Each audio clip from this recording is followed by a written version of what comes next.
Hello everyone, मैं राघव। आप लोगों का अपने YouTube channel discovery coaching Pratapgarh में बहुत बहुत स्वागत करता हूं। तो इस समय क्लास 12th की बायोलॉजी में पुष्पीय पौधों में लैंगिक जनन की सीरीज चल रही थी, जिसमें 9 लेक्चर हो चुके हैं। आज इसका 10वां लेक्चर स्टार्ट करेंगे, जिसमें हम बीजांड के प्रकार के बारे में अध्ययन करेंगे। इसके पहले हम बीजांड की संरचना के बारे में अध्ययन कर चुके हैं। उसी के आधार पर आज हम बीजांड के प्रकार के बारे में अध्ययन करेंगे। आइए देखते हैं। तो बीजांड के प्रकार, सबसे पहले हम बीजांड का प्रकार उसके अध्यावरण के आधार पर हम देख लेते हैं। अध्यावरण के आधार पर बीजांड का प्रकार, जिसमें ये 3 प्रकार के होंगे। पहला जो होगा, जिसे हम एक अध्यावरणी कहते हैं, एक अध्यावरणी कहते हैं। इंग्लिश में इसे यूनिटेगमिक कहते हैं, यूनिटेगमिक कहते हैं। यहाँ नाम से ही दिख रहा है कि बीजांड के चारों ओर, जैसे इसमें दिख रहा है एक आवरण है, ये 2 आवरण है, तो ये द्विआवरणी होगा या द्विअध्यावरणी होगा। तो यहाँ देखो एक अध्यावरण, अर्थात इस बीजांड में केवल एक आवरण होता है,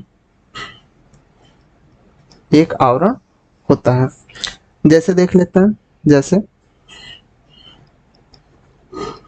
जैसे सूर्यमुखी में सूरजमुखी हो गया, गेंदा हो गया, आदि के बीजांड में केवल एक आवरण होता है, जिसे हम एक अध्यावरणी या यूनिटेगमिक कहते हैं। दूसरा देख लेते हैं, द्विअध्यावरणी,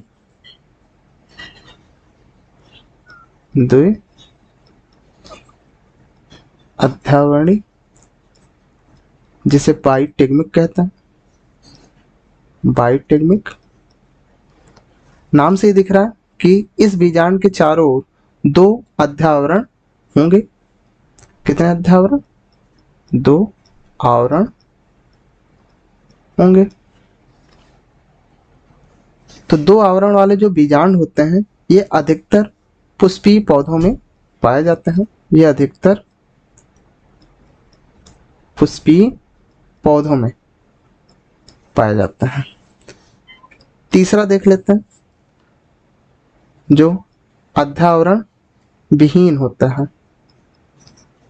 अध्यावरण विहीन, जिसे एटेगमिक कहते हैं, अर्थात ये आवरण रहित होते हैं। कैसे होते हैं? आवरण रहित होते हैं, आवरण रहित होते हैं, अर्थात इसके बीजांड पे आवरण नहीं होता। इसका एग्जाम्पल देख लेते हैं, जैसे लोरेंथिस हो गया,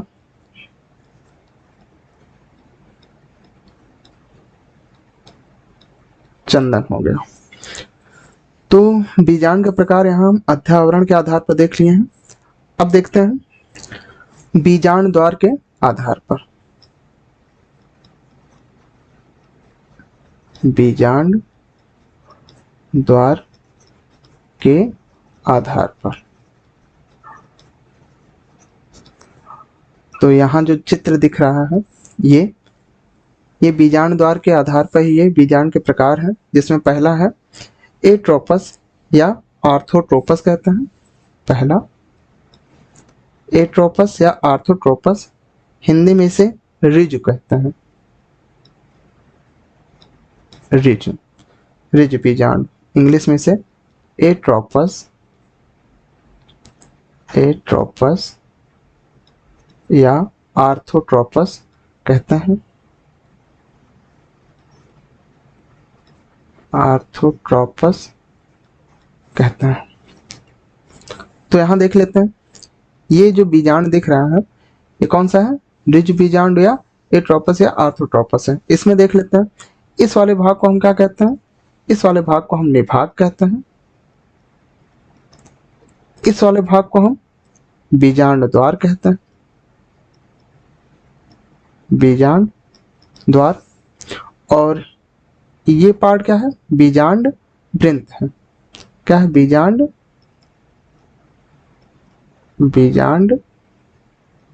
वृंत है। तो हम देख सकते हैं बीजांड वृंत और निभाग और बीजांड द्वार, ये तीनों एक सीधी लाइन पर स्थित हैं। अतः हम कह सकते हैं कि बीजांड द्वार,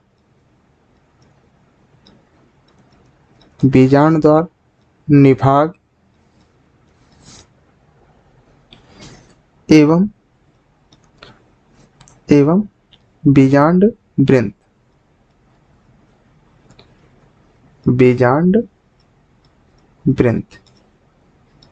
जब ये एक सीधी रेखा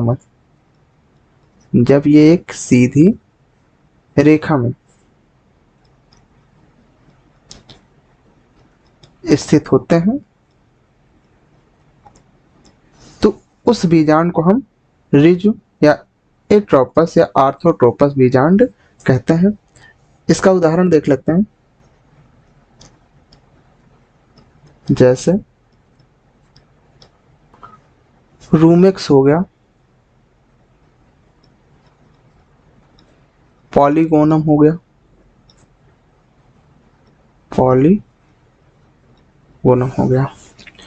अब देख लेते हैं दूसरा बीजांड जिसे एनाट्रोपस कहते हैं, हिंदी में इसे प्रतीप कहते हैं,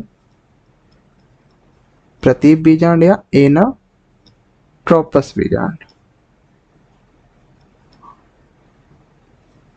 तो सबसे पहले चित्र के माध्यम देख लेते हैं। ये बीजांड वृंत है। यहाँ बीजांड वृंत ये लंबाई में बढ़कर ये बीजांड काय को उल्टा कर देता है। ये क्या है? बॉडी ऑफ ओव्यूल है। ओव्यूल की क्या है? बॉडी है, जिसको ये उल्टा कर दिया, जिसके कारण बीजांड द्वार किसके पास आ गया? बीजांड वृंत के पास आ जाता है। कहाँ गया? बीजांड वृंत के पास आ गया। तो हम कह सकते हैं कि ये इसमें क्या होता है? इसमें बीजांड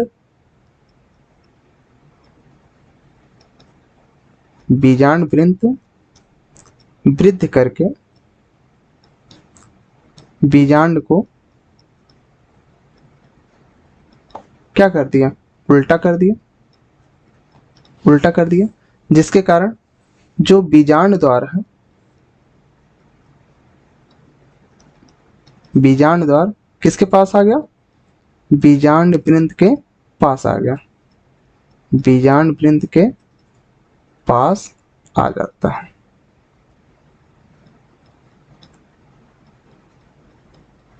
बीजांड वृंत के पास आ जाता है। तो यहाँ देख सकते हैं ये बीजांड वृंत वृद्ध करके बीजांड को क्या कर देता है? उल्टा कर देता है, जिसके कारण ये बीजांड द्वार किसके पास आ गया? बीजांड वृंत के पास आ जाता है। इसे प्रतीप या एनाट्रोपस बीजांड कहते हैं। और लगभग 80 से 82% आवृतबीजी पौधों में इस तरह का बीजांड पाया जाता है। तो कुछ उदाहरण देख लेते हैं, जैसे मटर हो गया, चना हो गया आदि, इन सब में इस तरह का बीजांड पाया जाता है। तो यहाँ तीसरा देख लेते हैं, तीसरा बीजांड जो कि अर्ध प्रतीप है,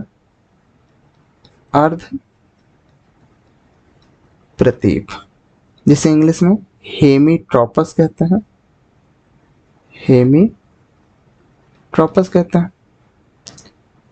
तो जैसा कि नाम से दिख रहा है, अर्ध मीन्स आधा, अर्थात एनाट्रोपस या हेमीट्रोपस कहते हैं। तो इसमें देखिए जो ये बीजांड वृंत है, ये पूरा न बढ़ के थोड़ा सा वृद्ध करके ये ऐसा बीजांड बना रहा है जिसमें ये बीजांड द्वार है, ये निभाग है। बीजांड द्वार और निभाग एक सीधी रेखा में है तथा जो बीजांड वृंत से, एक्चुअल में ये संरचना ऐसी होनी चाहिए, इस तरह होनी चाहिए, तो ये बीजांड वृंत से 90 डिग्री का कोण बनाते हैं, ये 90 डिग्री कोण बनाते हैं। तो हेमीट्रोपस किसे कहते हैं? जिसमें बीजांड द्वार और निभाग, बीजांड द्वार और निभाग एक सीधी रेखा में रहता है, एक सीधी रेखा में होता है, सीधी रेखा में होता है, जबकि बीजांड वृंत से, बीजांड वृंत से 90 डिग्री पर अर्थात समकोण पर स्थित होते हैं।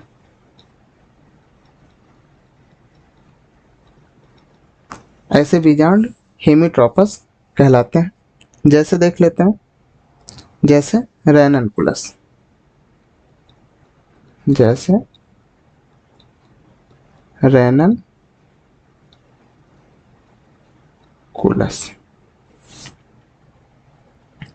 इसके बाद चौथा बीजांड देख लेते हैं। चौथा, जिसे हिंदी में वक्र बीजांड कहते हैं और इंग्लिश में कैम्पाइलोट्रोपस कहते हैं। कैम्पाइलोट्रोपस कहते हैं, ट्रोपस, कैम्पाइलोट्रोपस कहते हैं। तो चूंकि ये जो बीजांड के प्रकार हैं ये बीजांड द्वार के आधार पर हैं, तो हम कह सकते हैं कि यहाँ शब्द क्या आया है? वक्र आया है। वक्र अर्थात मुड़ा हुआ। तो इसमें जो बीजांड द्वार होता है, जो बीजांड द्वार होता है, ये निभाग के सीध में नहीं होता,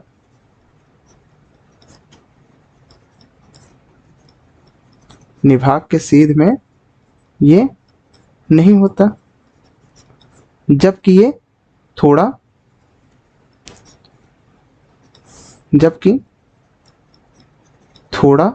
मुड़ा हुआ होता है। बीजांड द्वार कैसा होता है? थोड़ा मुड़ा हुआ होता है। देख लेते हैं, ये कैम्पाइलोट्रोपस है। यहाँ देख सकते हैं ये जो बीजांड द्वार है ये हल्का सा मुड़ा हुआ है, हल्का सा मुड़ा हुआ है। अगर हम देखें तो ये निभाग है, तो निभाग और बीजांड द्वार एक सीधी रेखा में नहीं है। बीजांड द्वार कैसा है? हल्का सा मुड़ा हुआ है। तो वह बीजांड जिसमें बीजांड द्वार थोड़ा सा मुड़ा हुआ होता है उसे हम क्या कहते हैं? कैम्पाइलोट्रोपस या वक्र बीजांड कहते हैं। तो इसका उदाहरण देख लेते हैं। जैसे लेग्यूमिनोसी के तथा क्रूसीफेरी के, लेग्यूमिनोसी व क्रूसीफेरी कुल के सदस्यों में इस तरह के बीजांड पाए जाते हैं। कुल के सदस्यों में तो आप लोग बता दें कि क्रूसीफेरी मीन्स इसे ब्रेसकेसी भी कहते हैं। ब्रेसकेसी अर्थात सरसों वाला कुल। तो इन दोनों कुल के सभी सदस्यों में कौन से बीजांड पाए जाते हैं? वक्र या कैम्पाइलोट्रोपस पाए जाते हैं। अब पांचवा बीजांड देख लेते हैं, जिसे अनप्रस्थ या एम्फीट्रोपस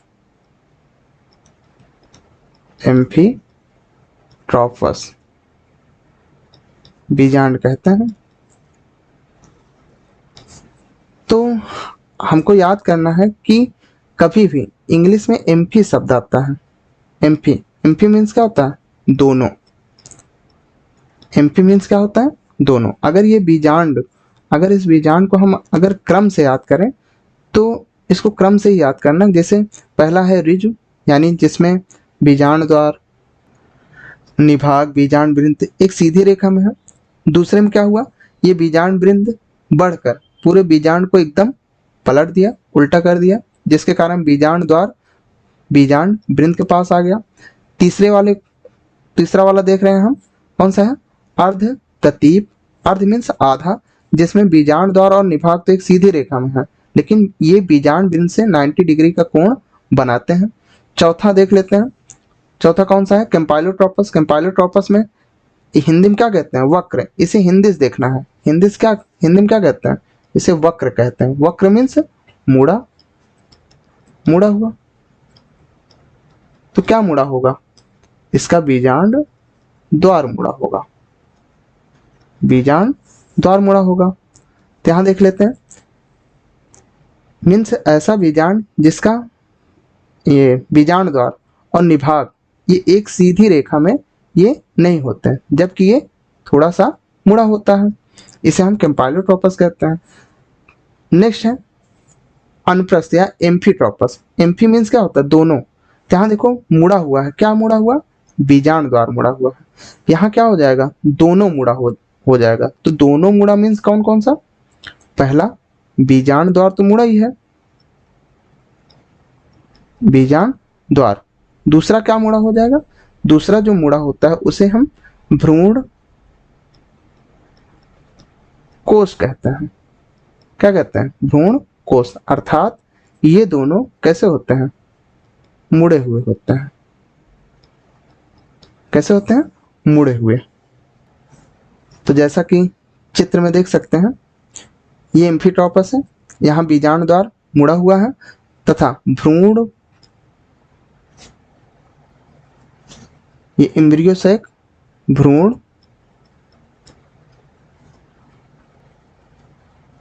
कोष। भ्रूण कोष भी कैसा होता है, मुड़ा हुआ होता है, जिसे हम क्या कहते हैं, एम्फीट्रोपस कहते हैं। तो देख लेते हैं, तो वह बीजांड जिसमें बीजांड द्वार के साथ साथ भ्रूण कोष भी कैसा होता है, मुड़ा हुआ होता है, उसे हम क्या कहते हैं, एम्फीट्रोपस कहते हैं। तो अगर भ्रूण कोष मुड़ा हुआ है तो ये बहुत इंपॉर्टेंट क्वेश्चन है, ऐसा बीजांड जिसमें भ्रूण कोष घोड़े के नाल जैसा, कैसा, घोड़े के नाल जैसा होता है।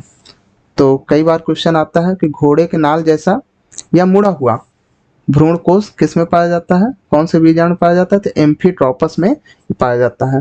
तो याद रखना, अगर भ्रूण कोष अगर मुड़ा हुआ है तो बीजाणु द्वार भी मुड़ा होगा। मीन्स दोनों मुड़ा है तो दोनों क्या कहते हैं, एम्फीट्रोपस में ये भ्रूण कोष मुड़ा हुआ होता है, अर्थात घोड़े के नाल जैसा होता है। तो इसका उदाहरण देख लेते हैं। इसका उदाहरण है जैसे लेमना व पॉपी। इसी पॉपी से अफीम वगैरह निकाला जाता है। नेक्स्ट देख लेते हैं, कुंडलित या सर्सिनोट्रोपस।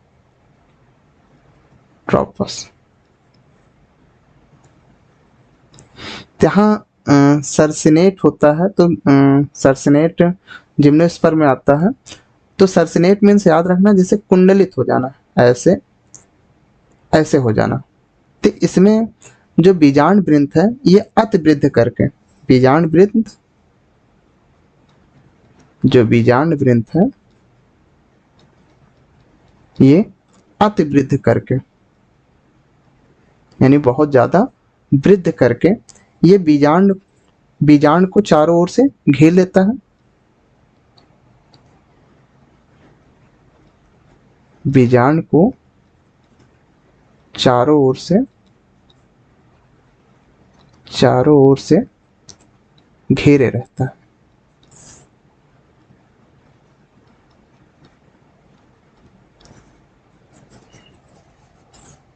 जिसे इसे क्या कहते हैं, कुंडलित कहते हैं या सर्सिनोट्रोपस बीजांड कहते हैं। ये बहुत ही अच्छा क्वेश्चन बनता है कि सर्सिनोट्रोपस बीजांड किस में पाया जाता है। तो याद रखना है, नाग फनी में, ओपनसिया, किस में पाया जाता है? नागफनी में। तो ये बीजांड के प्रकार हुए। तो बीजांड के प्रकार को हम दो तरीके से पढ़ें। पहला, अध्यावरण के आधार पे। अध्यावरण के आधार पे ये तीन प्रकार का होगा। पहला, एक अध्यावरणी, जिसे इंग्लिश में यूनिटेगमिक कहते हैं। इसमें एक आवरण होता है। ऐसा बीजांड जिसमें एक आवरण होता है उसे हम एक अध्यावरणी कहते हैं, जैसे सूर्यमुखी, गेंदा। दो अध्यावरणी, जिसमें दो आवरण होते हैं, जैसे अधिकतर पुष्पीय पौधे। अध्यावरण विहीन, अध्यावरण विहीन, जिसे एटेगमिक कहते हैं, अर्थात इसमें आवरण नहीं होते, आवरण रहित होता है, जैसे लोरेंथस और चंदन हो गया। दूसरा है बीजांड द्वार के आधार पर। बीजांड द्वार के आधार पर ये 6 प्रकार के हैं। पहला है रिजु, एट्रोपस या आर्थोट्रोपस। तो यहाँ आर्थोट्रोपस आया तो बता दें, जो जिम्नोस्पर्म होता है उसमें भी जो बीजांड होता है वो कैसा होता है? आर्थोट्रोपस होता है। तो यहाँ देख लेते हैं, जो बीजांड वृंत है, बीजांड वृंत, निभाग और बीजांड द्वार जब एक सीधी रेखा में होता है तो उसे हम रिजु या एट्रोपस या आर्थोट्रोपस कहते हैं। एनोट्रोपस किसे कहते हैं? जिसमें बीजांड वृंत लंबा होकर बीजांड को पलट देता है, उल्टा कर देता है, जिसके कारण बीजांड द्वार कहाँ जाता है? बीजांड वृंत के समीप आ जाता है। तो लगभग 80 से 82% पादपों में इस तरह के बीजांड पाए जाते हैं, जिसमें कुछ उदाहरण देख लेते हैं, जैसे मटर और चना। नेक्स्ट है अर्धप्रतीप, यानी हेमी एनाट्रोपस या हेमीट्रोपस। तो ये एनाट्रोपस था जिसमें पूरा मुड़ गया है। तो हेमी मीन्स होता है आधा, जिसमें आधा मुड़ा होता है। क्या होता है? आधा मुड़ा होता है। तो आधा मुड़ा मीन्स ये जो बीजांड द्वार है ये निभाग के सीध में है। बीजांड द्वार निभाग के सीध में होता है, जो बीजांड वृंत से 90 डिग्री पर स्थित होता है। तो इस प्रकार के बीजांड को हम क्या कहते हैं? हेमीट्रोपस कहते हैं। हेमी मीन्स आधा होता है। चौथा देख लेते हैं। चौथा वक्र, वक्र मीन्स मुड़ा हुआ। क्या मुड़ा होगा? बीजांड द्वार मुड़ा होगा, यानी ऐसा बीजांड जिसका बीजांड द्वार मुड़ा हुआ होता है, अर्थात ये निभाग के सीध में नहीं होते, उसे कैम्पाइलोट्रोपस बीजांड कहते हैं, जैसे लेग्युमिनेसी व क्रूसीफेरी कुल के सदस्यों में। नेक्स्ट है अनुप्रस्थ या एम्फीट्रोपस। तो एम्फी मीन्स क्या होता है? दोनों मीन्स कौन कौन से? बीजांड द्वार और भ्रूण कोष, ये दोनों इसमें मुड़े हुए होते हैं, जिसमें भ्रूण कोष कैसे होता है? घोड़े के नाल जैसा होता है। तो ऐसा बीजांड जिसमें भ्रूण कोष घोड़े के नाल जैसा होता है उसे हम एम्फीट्रोपस कहते हैं। इसका उदाहरण जैसे लेमना या पॉपी ले लेते हैं। लास्ट है कुंडलित। कुंडलित मीन्स ऐसे, ये कुंडलित हो गया। तो ये जो है ये क्या है? ये बीजांड वृंत है। बीजांड वृंत अतिवृद्ध करके बीजांड को चारों ओर से घेर लेता है। जैसा कि चित्र में हम देख सकते हैं, ये बीजांड वृंत है जो इतना लंबा हो जाता है कि बीजांड को चारों ओर से ये घेरे रहता है। तो इसका उदाहरण देख लेते हैं, नागफनी और पंसिया। तो आज के लिए इतना ही, धन्यवाद।